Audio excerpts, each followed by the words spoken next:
आप लोग का मशीन में जो आपकी यूनिट चल रही है EM2 में, उस यूनिट का क्या नाम है? Synchronous machine. Synchronous machine. इसमें आज के बाद हमारे पास सिर्फ एक या दो टॉपिक और बच जाएगा इस चैप्टर में, सिंक्रोनस मशीन वाले में। फिर आपकी ये यूनिट आपकी क्या हो जाएगी? खत्म हो जाएगी।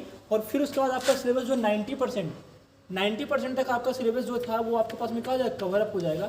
फिर 2 से 3 क्लास की आपकी सिलेबस बचेगी। उसके बाद हम लोग जो टेस्ट पहले दिया करते जिस प्रकार से, उसी प्रकार से क्या करेंगे हम लोग? टेस्ट सीरीज फिर से स्टार्ट करेंगे जब तक आपके एग्ज़ाम्स नहीं होते। और आपके एग्ज़ाम में भी 15 जनवरी के बाद आपका स्टार्ट होगा। तो जब तक एग्ज़ाम नहीं होगा तब तक हमारे पास क्या ऑप्शन रहेगा? टेस्ट सीरीज को क्या करना? सोल्व करना। जो पेपर आपके पास में जाएगा उसको क्या करना? सोल्व आउट करना। फिर अगर जो भी क्वेश्चन की प्रॉब्लम रहेगा जो नहीं करवा रखा मैंने, उसके तो मैं वीडियो क्या कर नोट्स तो भेज दूंगा, और जिसका करवा रखा उसका मैं सिर्फ समझा दूंगा बोर्ड पे क्या क्वेश्चन है और क्या इसमें डिमांड है। ठीक है ना? तो फिर देखता हूँ जैसा भी होगा।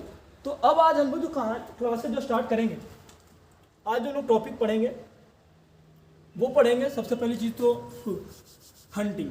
एक तो हंटिंग पढ़ना है, हंटिंग, और दूसरा पढ़ना है कूलिंग मेथड, कूलिंग। ये 2 टॉपिक आज हम पढ़ेंगे। पिछली क्लास में हम लोगों ने क्या पढ़ा था? पिछली क्लास में हम लोगों ने पढ़ लिया था क्या क्या? एक तो effect of change in excitation, effect of change in excitation, और क्या पढ़ लिया था? वी कर्व और सिंक्रोनस कंडेंसर।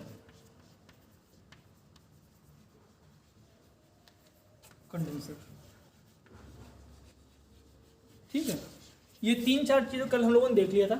जिसने नहीं देखा है प्रीवियस क्लास देखो, क्योंकि हमारे पास अगर ज़्यादा इस जो पिछली क्लासेज है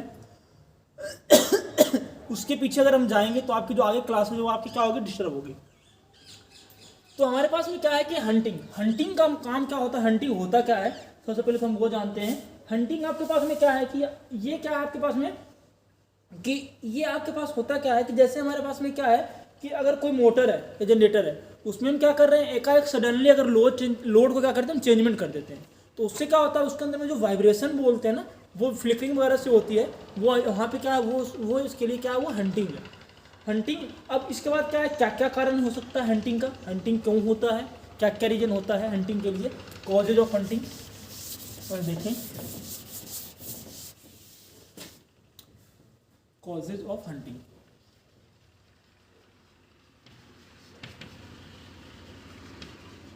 सबसे पहला चीज तो ये है sudden change in load. Sudden change in load, और ये सबसे ज़्यादा जनरेटर केस में आता है। जैसे जनरेटर में डालोगे ना तो क्या होता है? फ्लिकरिंग वगैरह की तरह ये करना स्टार्ट कर जाता है। मोटर में वाइब्रेशन जगह ज़्यादा हो जाएगा स्टार्ट, या फिर अप डाउन उसका क्या होगा? आपके पास में स्पीड होगा। दूसरा क्या है? Fault occur in supply system. अगर कहीं सप्लाई सिस्टम में फॉल्ट है तब भी हो सकता है। Fault occur in supply system. तीसरी जो बात है वो क्या है हंटिंग के लिए? वो आपके पास में क्या है? सडन चेंज इन फील्ड करंट। सडन चेंज इन फील्ड करंट। पांचवा जो बात आपके पास में आता है वो क्या है? वो है आपके पास में cyclic variation of the load torque. चौथी जो बात है cyclic variation to the load torque. ठीक है, तो सबसे पहले क्या है? Sudden change in load. अगर हम क्या करते हैं? एकाएक लोड को चेंज करते हैं तब भी हमारे पास में क्या हो सकता है? हंटिंग हो सकता है। हंटिंग क्या होगा? जैसे आप सपोज कर लो, आप कोई जनरेटर है, हमने 10 किलो का लोड दे रखा है और एकाएक मैंने क्या कर दिया? उस पर लोड 5 किलो कर दिया, या फिर हमने क्या कर दिया? उस पर एकाएक 11 kV 12 kV कर दिया। तो अगर एकाएक अगर हम लोड डालते हैं किसी भी चीज़ में अब जनरेटर को, तो उस कंडीशन में क्या हो सकता है? यहाँ पे आपके पास में हंटिंग हो सकता है। दूसरा क्या है? Fault occur in supply system. अगर जो पीछे की सप्लाई सिस्टम आ रहा है और वहाँ पे भी अगर कोई फॉल्ट हो रखा है, उत्पन्न हो रखा है, तो भी आपके पास क्या हो सकता है? हंटिंग आपके पास में हो सकता है।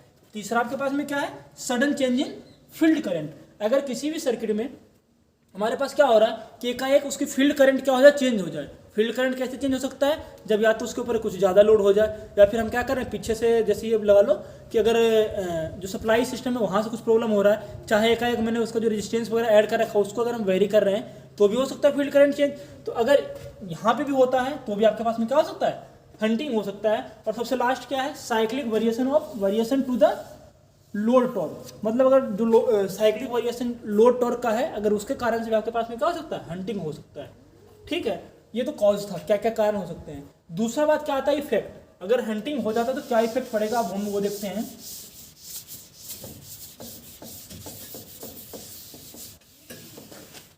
इफेक्ट ऑफ हंटिंग,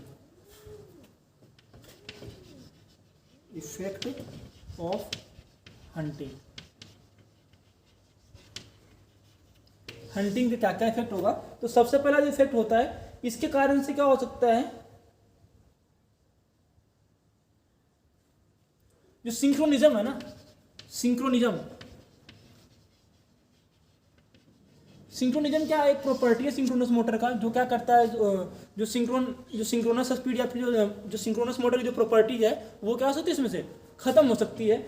दूसरी क्या है, आपके पास में क्या हो सकता है कि फ्लिकरिंग, लैंप जो है वो फ्लिकरिंग करना स्टार्ट हो जाएगा। लोड लगा रखा है, जब उसकी प्रॉपर्टी जब खराब हो जाए तो बल्ब क्या होगा, भक भक करना क्या किया जाएगा आपके पास में स्टार्ट हो जाएगा। चाहे जो मोटर है वो क्या हो जाएगा, उसकी स्पीड एकाएक बढ़ेगी घटेगी, बढ़ेगी घटेगी। तो ये सब क्या होगा, ये सब इसके क्या हो सकते हैं, इफेक्ट हो सकते हैं हंटिंग के। उसके बाद क्या है कि मशीन बहुत ज़्यादा गर्म भी हो जाएगा। जैसे हंटिंग होगा तो एकाएक अगर जब देखोगे तो उसका टेम्परेचर भी क्या हो जाएगा आपके पास में, बहुत ज़्यादा हाई हो जाएगा। इसके ये सब कारण क्या हो सकता है, हंटिंग के कारण से ये सब चीज़ें आपकी हो सकती है। ठीक है, अब एक जो नेक्स्ट जो बात आती है हमारे पास में, इस हंटिंग को हम कैसे हटाएं, कैसे हम कम कर सकते हैं हंटिंग को। तो इसके लिए क्या आता है कि reduction of hunting, reduction of hunting. तो हंटिंग को कम करने के लिए हमारे पास जो सबसे पहला मेथड है वो है by using damper winding, by using damper winding. Damper winding का यूज करके हम क्या कर सकते हैं, जो हंटिंग है इसको क्या कर सकते हैं, हम कम कर सकते हैं। दूसरा जो बात है वो क्या आता है, वो आता है यूज ऑफ फ्लाईव्हील्स, यूज ऑफ फ्लाईव्हील्स। फ्लाईव्हील्स का यूज करके हम क्या कर सकते हैं, डैम्पिंग को हम कम कर सकते हैं। तीसरा जो पॉइंट आता है वो क्या आता है कि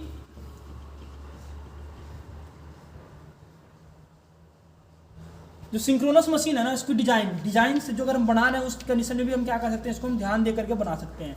डैम्पर वाइंडिंग सबको पता है क्या होता है, बताया था मैंने पिछली क्लासेस में कि हमारे पास क्या होता है, जैसे जो सिंक्रोनस मोटर है, तो सिंक्रोनस मोटर आपको पता है क्या है, सेल्फ स्टार्टिंग मोटर नहीं होता है। तो जिसका जो स्टार्टर का जो पोल है उस पर क्या करते हैं, एक जो कॉपर की रिंग सी लगा देते हैं, एंड रिंग लगा देते हैं कॉपर की ब्रास बना करके। इससे क्या हो जाता है, मोटर आपके पास में सिंक्रोन मतलब कि सेल्फ स्टार्टिंग हो सकता है। और दूसरा ये क्या करेगा उस कंडीशन के लिए, अगर ये लगा रखा है तो आपके पास हंटिंग में जो प्रॉब्लम आ सकती है मोटर में वो आपके पास में नहीं आएगी। ठीक है ना, तो ये तो थी किसके लिए, हंटिंग की कहानी। अब हम लोग देखते हैं कूलिंग। कूलिंग क्या होता है आप सबको पता है,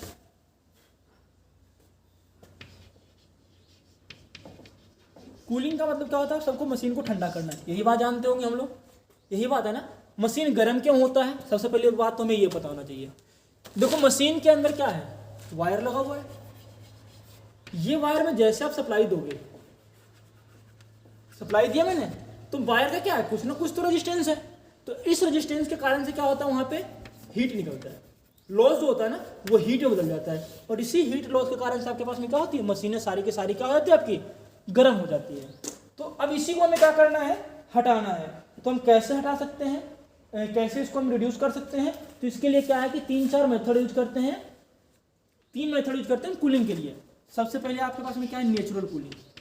नेचुरल अगर मेथड ऑफ कूलिंग देखें तो मेथड ऑफ कूलिंग, सबसे पहले क्या आता है, नेचुरल कूलिंग।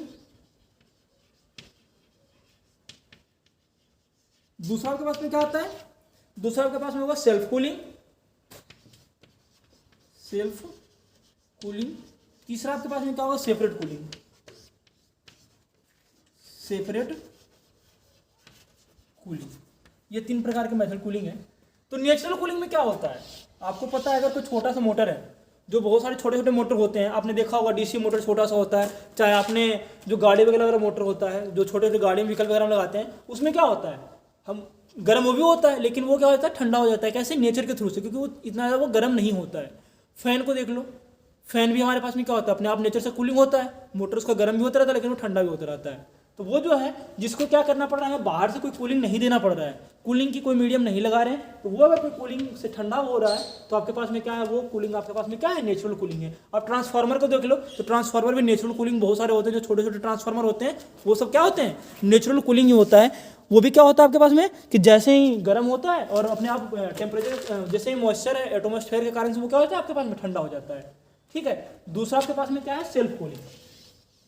सेल्फ कूलिंग का मतलब क्या हो गया, सेल्फ का मतलब अपने आप, कूलिंग का मतलब कूलिंग, मतलब कोई भी मोटर जो है अपने आप क्या कर रहा है, ठंडा कर रहा है। अब कैसे ठंडा करेगा, आपने जो घर में पंखा होता है, जो टुल्लू मोटर होता है, पानी वाला मोटर होता है, इसके पीछे क्या करते हैं, पंखुड़ी से लगाते हैं। ये पंखुड़ी, जैसे मोटर घूमता है, पंखा घूमना शुरू हो जाता है, घूमता है ना, तो इससे क्या होता है, ये ठंडा हो जाता है। तो इसे हम क्या बोलते हैं, सेल्फ कूलिंग। मतलब क्या कर रहा है, खुद से ठंडा हो रहा है मोटर।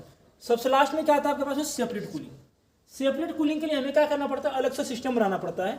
इसके लिए 2 मेथड है, एक ओपन लूप मेथड है, दूसरा क्लोज लूप मेथड है। क्लोज लूप मेथड है। इन 2 मेथड से हम क्या करते हैं, इसको ठंडा करते हैं। तो अगर हम बात करें ओपन लूप मेथड की, तो ओपन लूप मेथड में क्या होता है कि मशीन जो कूल्ड होता है ना, बाई कहीं से अगर बाहर से एयर लाए, जैसे ये सपोज कर लो हमारे पास ओपन लूप में क्या है, जिसे हमने वो देखा होगा, वाटर कूलर को ले लो, वाटर कूलर या फिर आप एसी को ले लो। एसी में क्या होता है, बाहर पंखा चलता रहता है, बाहर पंखा चलता रहता है, और वो हवा कहाँ फेंकता है, वो जो इसके ऊपर जो जाली सा रेडिएटर सा बना हुआ है, इसके ऊपर देखा होगा, या फिर जनरेटर में देखा होगा ना आपने, कि आगे पंखड़ी घूमती रहती है और उसके आगे रेडिएटर लगा होता है, फिर इसके अंदर पानी होता है, वो ठंडा होता रहता है। तो वो सिस्टम क्या है आपके पास में, ओपन लूप है, मतलब बाहर से हवा लेकर के क्या कर रहा है, वो ठंडा कर रहा है। दूसरा क्या आता है, क्लोज लूप। क्लोज लूप में क्या है, इससे मोटर है, ये मैंने मोटर बनाया, अब इस मोटर के अंदर मैंने क्या कर दिया, सिर्फ पाइप सा लगा दिया। जो बड़े बड़े मोटर जनरेटर होते हैं वहाँ पे इसकी जरूरत पड़ती है, या फिर जो आउटर बॉडी है, आउटर बॉडी पे लगा दिया, एक सिस्टम से लगा दिया, और इसमें क्या कर दिया कि कूलिंग मीडियम के लिए हम इसमें क्या करते हैं, गैस वगैरह डाल देते हैं। वो क्या होता है, इसमें सर्कुलेट होता रहता है, बार बार घूमता रहता है ये, और ये मोटर क्या होता रहता है, तो इसमें ठंडा होता रहता है। जो बड़े बड़े मशीन होते हैं, मोटर्स होते हैं, वहाँ पे इसका यूज़ करते हैं, किसका, क्लोज कूलिंग का। और इसके लिए क्या होता है, वॉल्यूम ऑफ एयर प्रेशर जो होता है ना, वो क्लोज सर्किट में क्या होता रहता है, एक ही सर्किट में again and again again and again क्या होता रहेगा, ये पास होता रहेगा, और आपके पास जो भी जनरेटर वो क्या होगा, आपके पास में ठंडा हो जाएगा। तो ये था आपके लिए क्या आज का टॉपिक था हमारे पास में, मेथड ऑफ कूलिंग, ठीक है ना, और हंटिंग। कल हम लोग क्या देखेंगे, इसका स्पेसिफिकेशन क्या क्या होता है, वोल्ट क्या क्या चीज़ उसमें देखते हैं, रेटिंग किसी में लेते हैं, और सिंक्रोनस मोटर या जनरेटर इसकी हम क्या देखेंगे एप्लीकेशन। तो कल आपके पास में जो यूनिट आपके पास तीसरा है, वो आपके पास क्या हो जाएगा, खत्म हो जाएगा। ठीक है।